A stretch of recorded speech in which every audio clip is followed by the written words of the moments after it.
Hey guys, welcome back. So today we're out at the range to talk about an AR-15 manufacturer, Lester, Mike, and Terry, or LMT, nickname we gave it at Copper. We're talking about LMT. LMT is an outstanding company, but you just don't see them talked about a whole lot. You'll see collectors talking about Knight's Armament and things like that, and you see people talking about other manufacturers like BCM and Daniel Defense, but you'll see very little conversation about LMT. Why is that? Well, LMT has massive military contracts globally, not so much in the US, but just about everywhere else in the world. And they're so busy meeting those contracts that we don't really get a whole lot of their rifles here in the civilian world. And so when they have a contract overrun, or they take a contract rifle and then turn it into what they call a reference rifle, then we'll see them trickle out onto the US market. And that's what we want to talk about today, which is a Lebanese contract overrun gun that's not even on the LMT website, but they're trickling out there. There's a couple of them over at Copper right now. I found them elsewhere on the internet. And I imagine once these are gone, they're gone. They're not reference rifles. These are literally contract overruns. And when they're done with the contract, chances are the gun will no longer be produced. So we're going to talk about the Lebanese contract gun, show you a couple other guns that they've put out there, some of their reference rifles, just to give you an idea, and just have some fun with this thing, and give you the breakdown on how it is manufactured, what the features and such are. Also, if you guys like political commentary, I've been asked several times recently, what happened to the political commentary here on the Military Arms channel? We've moved it over to a separate channel. I've teamed up with Braden from Langley Outdoors Academy, and we have daily posts dealing with two-way politics and all the stuff going on out there in social media with regards to our rights. So please check out Second Legacy. I'll put a link down below. Let's get started with today's video, talking about the LMT Lebanese contract overrun rifle and having some fun with it. A lot of folks ask me, how can I get involved in the firearms business in that particular community? And one of the best ways to do that is to become a gunsmith. Every gunsmith I know is just overbooked with work. It's a very good living.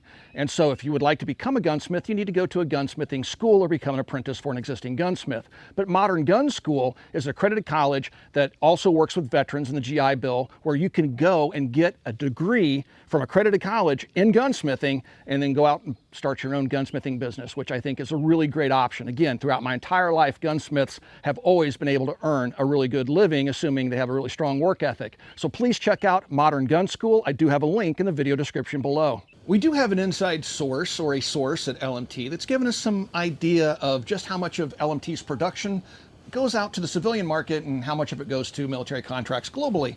1% to 2% of the weapons that they produce will wind up being sold on the US civilian market. The other 98% plus winds up being sold globally to various, government agencies and stuff like that. So that's why we don't see a whole lot of LMT on the market. But the quality of the LMT firearms is outstanding, and they're also innovators. If you take a look at one of their previous contract rifles, which this is a reference rifle, which means it's in production, you will find this on their website. This is an Estonian rifle. So the country of Estonia decided to purchase some M16s, and after testing, they settled on the LMT, which you see here. Now this is going to have their fully ambi lower, which has the mag release over here, the standard ping pong paddle for the bolt stop bolt release. Over here we have our standard mag release, and we have another ping pong paddle, bolt stop bolt release, ambi charging handle, all that good stuff, ambi controls. And then you see a bunch of HoloSun equipment on here, because the photos of this rifle after it was adopted during the testing phase, the photos that leaked out, they all had this equipment on it. So I went to great pains to find all this equipment to put it on here to build my clone rifle. So that's what you can do with the LMTs, is build them into clone rifles for people like myself that are small arms collectors.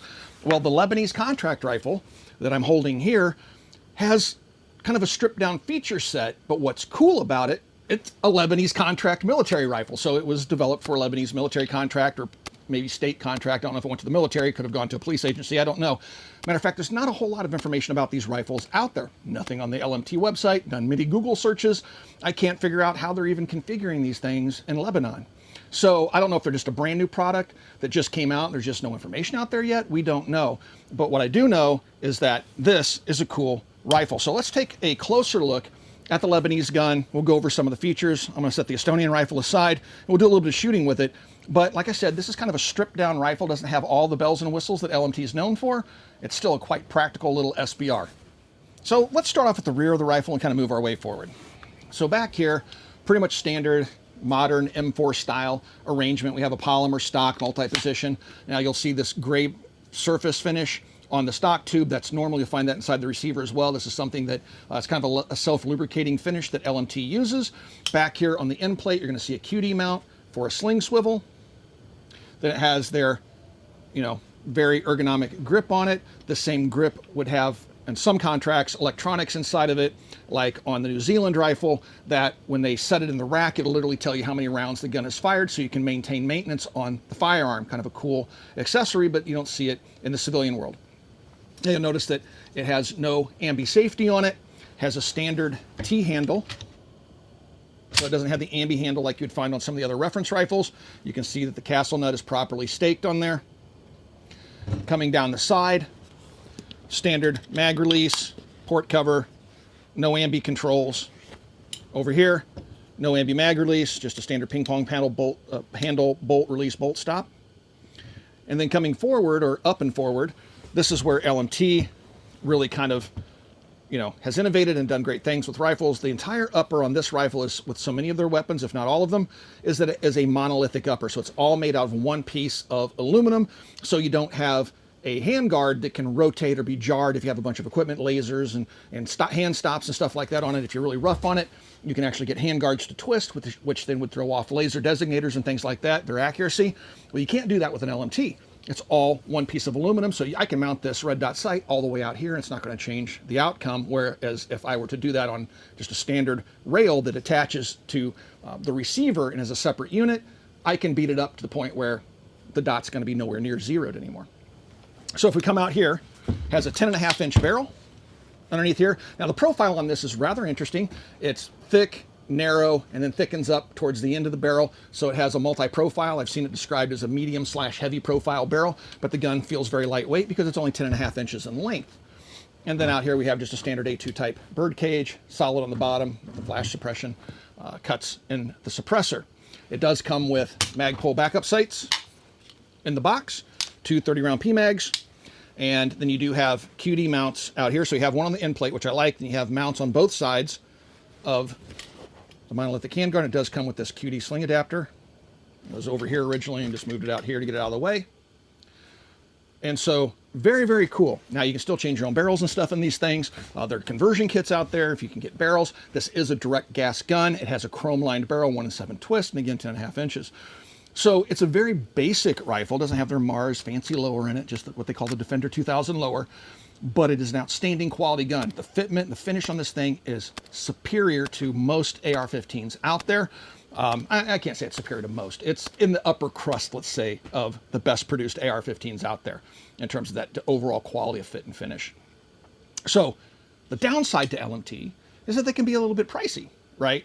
So in today's economy, a $2,000 rifle isn't quite the same as a $2,000 rifle 10 years ago. People are starting to more accept these higher prices because the world's economy and our own economy is just trash right now. So this thing comes to market right around $2,100, which makes it expensive, but not like Sig Spirit's expensive, which is like $4,000, or FN Scar expensive, where it's like $3,500, $3,800. It's still quite a bit cheaper. But this is an SBR, and because it's a contract overrun, I wouldn't anticipate LMT producing this for the civilian market with a 16-inch barrel. So if you want one, you have to live in a state that honors your constitutional rights, and then you have to fill out the paperwork and all that good stuff. But what you get in return is a very cool, probably going to be a rare military contract overrun rifle for the Lebanese government. Pretty cool.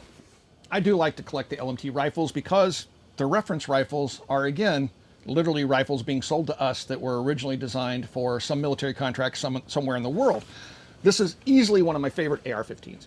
This is the LMT, we call it the Kiwi rifle, Kiwi reference rifle, but it's a New Zealand contract firearm. So this will be available on their website as well, just like the Estonian. And this rifle was adopted by the New Zealand Defense Forces. And once again, I've set it up in a way that would mirror how the New Zealand military would set the gun up. I have a Trijicon ACOG on here with a red dot sight sitting on top. It has iron sights, metal iron sights on the gun. What's really cool, now this is a direct gas impingement rifle too. They do piston guns. This is really cool, and this is one of the features I like. Jason gets a kick out of it as well. It has a bayonet lug on the right side of the barrel. So the bayonet will affix to the side of the gun, kind of like going back to the old Brown Bess musket type stuff where you fix bayonets on the side. And then out here on the end, we have a Surefire RC2 suppressor. So they just kind of completes the overall military appearance of this. And again, it's one of my prized possessions in my collection. Absolutely love it. You'll notice it has the full ambi Mars lower on it, so it has the mag release over here, ping pong paddle, ambi fire controls, the ambi charging handle, and then over here we have our ping pong paddle, bolt hold, bolt release. Outstanding. Again, let's do a little shooting with this thing. I haven't shot this thing in a long time, and it is time. I want to thank our friends over at Federal for supplying the ammunition free of charge to the channel. Been shooting their ammunition since I was a kid. Some of the best stuff out there. Great Americans, awesome company, and I love Federal. All right, so do a little shooting with this bad boy.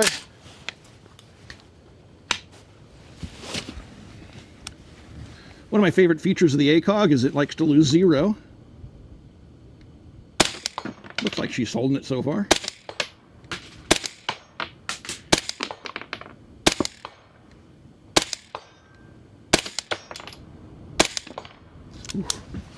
Man, oops, absolutely love. It's cold out there, guys, like 20 degrees with 30-mile-an-hour winds. It is brutal out there. But yeah, just a great shooting rifle. I love these LMTs. If you get a chance to pick one up, if you're a collector, take a look at them. And if you can find a reference rifle out there, snag one. Neat guns. All right, let's get back to the Lebanese gun. So how's this little stumpy guy shoot? Glad you asked, because I want to pull the trigger on it. Go ahead and set my stock out. Now again, I don't know what the configuration of this gun was going to be. I just slapped the COTech on it because I had it sitting around. If anybody out there knows more about this rifle, please comment down below. And if you got some good information, I'll pin that comment to this video because I want to learn more about this gun. I want to find out where to go to find out more information, how they have it configured, who bought it, why they bought it, how many they bought. All that stuff is of interest to me because as a small arms collector, I want to know where these things are going.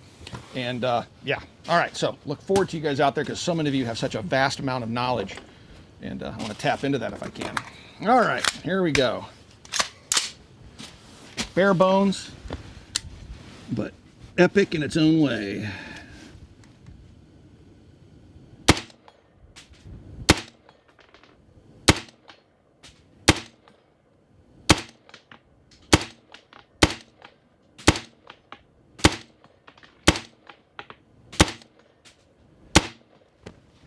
Wow. Whew. Close that off. My hands are already frozen. Very smooth shooting. I mean, LMT is known for getting the gassing right on their guns, and this is no different. The gassing on this thing is perfect. It's not over-gassed. It has just enough gas to cycle, most likely be reliable. Never had a problem with an LMT. What a great shooting rifle. Really, really glad we got these into copper. All right, guys, that's it for today's video. If you have any information, again, comment down below. I look forward to any information you guys might have that you would be willing to share with me. And maybe we'll do a follow-up video. If there's a bunch of information I can get my hands on, I'll talk about this gun in more depth when I learn what its purpose was and who bought it. All right, if you'd like to support us here at the Military Arms Channel, guys, the best way to do that is to become part of our Patreon family. There's a link in the video description below. Also, right here on YouTube, you got the join and thanks button right underneath the video player you're watching right now. Mash either one of those buttons. You can help support us right here on YouTube in the age of demonetization. Please swing by, check out Copper Custom. Thank you for 15 years of support. We'll talk to you guys soon.